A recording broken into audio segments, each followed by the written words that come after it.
નમસ્કાર, હું આરતી. આપ જોઈ રહ્યા છો સ્પાર્ક ટુડે ન્યૂઝ. 22 જાન્યુઆરી એટલે કે એ ઐતિહાસિક પળની તમામ લોકો રાહ જોઈ રહ્યા છે અને બસ ગણતરીના કલાકો બાકી છે. ત્યારે કહી શકાય કે તમામ સમુદાયના લોકો પણ અયોધ્યા ખાતે પહોંચી ગયા છે, જેમાં જૈન સમાજના જૈન આચાર્ય ધર્મ ધુરંધર સુરી મહારાજ જે અયોધ્યા પહોંચી ગયા છે અને કાલે 22 જાન્યુઆરીના રોજ જે પ્રાણ પ્રતિષ્ઠા મહોત્સવ યોજાવાનો છે તેમાં પણ હાજરી આપવાના છે. સમગ્ર ભારત જ્યારે રામમય બન્યું છે ત્યારે જૈન સમાજના આચાર્ય નિત્યાનંદ સુરી મહારાજ તેમજ અચલ ગચ્છાધિપતિ આચાર્ય કલાપ્રભા સાગર સુરી મહારાજ આચાર્યો દ્વારા શું કહેવામાં આવ્યું છે અયોધ્યામાં જે આ પ્રાણ પ્રતિષ્ઠા મહોત્સવ યોજાવા જઈ રહ્યો છે, આવો સાંભળીએ. हमारे बीच राष्ट्रीयता के रंग में रंगे हुए हमारे विश्व हिंदू परिषद एवं राष्ट्रीय स्वयंसेवक संघ के अग्रणी महानुभाव हमारे बीच हैं.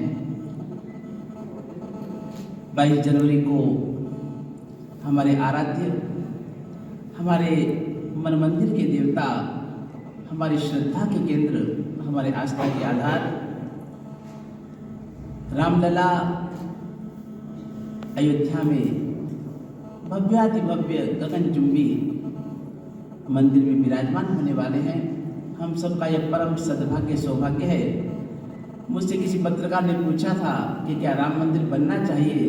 मैंने कहा अगर राम की भूमि पर राम मंदिर नहीं बनेगा तो कहाँ बनेगा. राम तो हमारे जन जन के राम है, सबके मन मंदिर में बैठे हुए वह तो राम है और उनके नाम लिए बिना हमें कैसे चैन पड़ सकती है. मुझे बहुत खुशी है.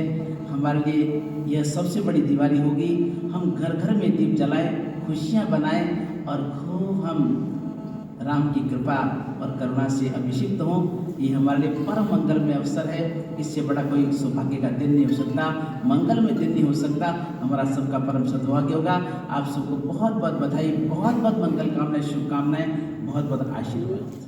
भारतनी पावन भूमि पर वर्षों की प्रतीक्षित मर्यादा पुरुषोत्तम राम एमना जन्मभूमिना मंदिर पर मंगल प्रतिष्ठानो एक अन्य अवसर उपस्थित रहेलो छे. आ अवसरे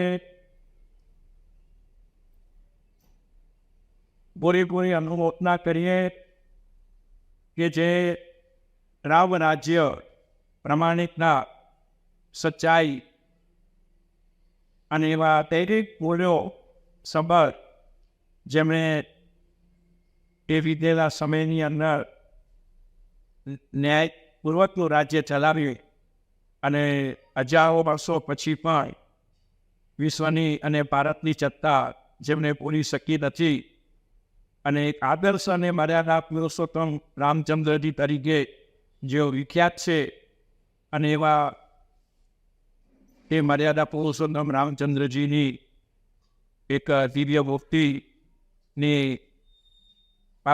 સુદ બારસ અને સોમવારના પ્રતિષ્ઠા થશે. આ પ્રસંગે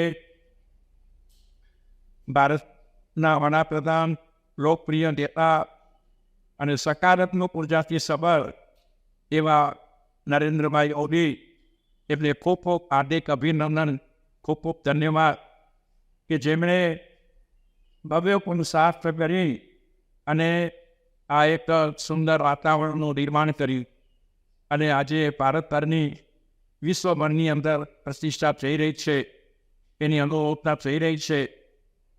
જૈનોની દૃષ્ટિએ રામચંદ્રજી સિદ્ધ ભગવાન બનેલા છે, તો સિદ્ધ પદ ઉપર આત્મમુક્ત અને સર્વ દુઃખો મુક્ત આત્મા ક્યારે બની શકે કે તેમના હૃદયની અંદર રોમ રોમની અંદર જીવ માત્ર પ્રત્યે કરુણા, પ્રેમ, મૈત્રી, સદભાવ, સંભાવની એક અનુપમ અધ્યાત્મ દ્વારા પ્રવાહિત હતી અને એના આલોકની અંદર તેમણે પોતાનું સમગ્ર જીવન એ મય બનાવ્યું અને ત્યારે તેઓ સિદ્ધપદને મોક્ષપદને પામ્યા.